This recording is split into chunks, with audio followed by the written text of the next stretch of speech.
बांग्लादेशी की जानी मानी एक्ट्रेस राइमा इस्लाम सिम्मू की मौत हो गई है। अब एक्ट्रेस की लाश बरामद हुई है।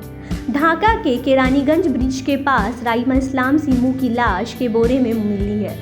पुलिस की शुरुआती जांच के मुताबिक कुछ स्थानीय लोगों ने सोमवार को सुबह कदमटोली क्षेत्र में अलीपुर के पास राइमा इस्लाम सिम्मू की लाश को पाया।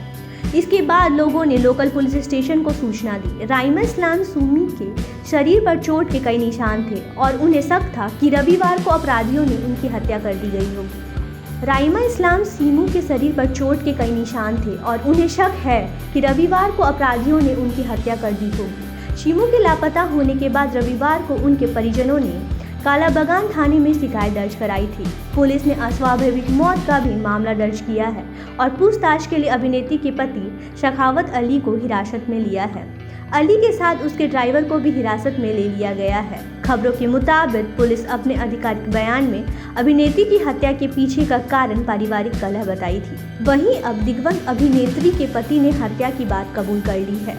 ढाका के वरिष्ठ न्यायिक मजिस्ट्रेट राबेया बेगम ने सिम्मू के पति शखावत अली नोबेल और उनके